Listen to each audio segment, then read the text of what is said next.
is a waiver wire watch player if you need someone for your running back slot with so many bye weeks.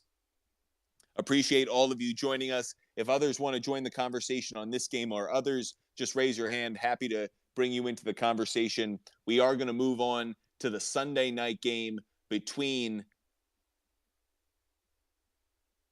the Miami Dolphins, who are 8-4, and the Los Angeles Chargers, who are in 6-6. This game is on NBC. Where I see it, Miami is a 3-point favorite, and the over-under is set at 52 points. Some gambling trends for you. The Dolphins are 1-4 against the spread in their last 5 road games. The home team is 7-3 against the spread in their last 10 meetings between the Chargers and the Dolphins. The under is 12-2 in the last 14 meetings between the two teams, and the over is 4-0 in the Dolphins' last 4 road games. Adam, what are your thoughts on this one? Well, I think the first questions we need to answer is who's going to be playing for Miami in this game. Obviously, Tua, he's unquestionable for this game. Armstead's questionable to tackle. The other tackle, Jackson, he's finally officially on the IR. So they might get one of their tackles back. But Tua, obviously the big one, Waddle left that game. He got dinged up as well. So there's a lot of question marks for Miami. As far as the Chargers go, as I mentioned earlier, the Chargers' offensive line has just been atrocious. Gave up 5 sacks last week.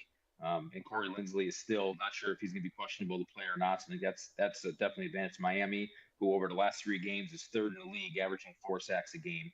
Devontae Adams absolutely torched that Chargers secondary for 179 yards and 2 touchdowns. Tyreek Hill is on the other side of the football, so you have that to take a look at. But until I find out more about Tua and Waddle and if Armstead's going to play, I think I'm just going to sit tight on this one for now. Dennis, what are your thoughts on it? I'm really excited to see this game. I'm getting like Dan Marino, Dan Fouts flashbacks here. The way I'm approaching this is totally just from a fan perspective. I say treat yourself. Do the stack if you can.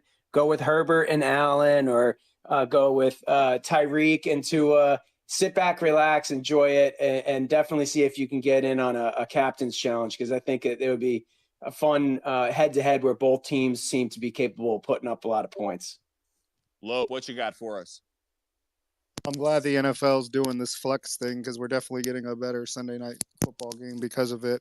I love the over a lot. I think both offenses can score, and they will score a lot. From what I hear, Tua and Waddle should be fine. Armstead's probably not going to play, but I think that you definitely could see a lot of points here. The hook's going to scare me on the Dolphins, but for now, I think the over is definitely the play here. Little concerned about the total in this one, so I'm going to stay away from it, at least for now. I want to see where the public money comes down. That said, the Butt Fumble Sports pick for this one is the Chargers to cover after you buy 1.5. I think Chargers plus 4.5 is a good play in this. I feel good about the Chargers at what is a home game, but who knows what a home game is at this point for the Chargers. But just given what I saw from that offensive line of the Miami Dolphins, as good as Tagovailoa may have been so far this year, the lack of his offensive tackles will impact him and will absolutely keep him from being able to be so successful. Adam, I know you got your hand up. What are your thoughts on it? Yes, all right. One thing I forgot to mention was Miami did stay in California between the San Francisco and Chargers game. They did not go home, so they stayed out there in between games. Good note from Adam. Always like to know the travel habits of teams. And a team that will be staying out the West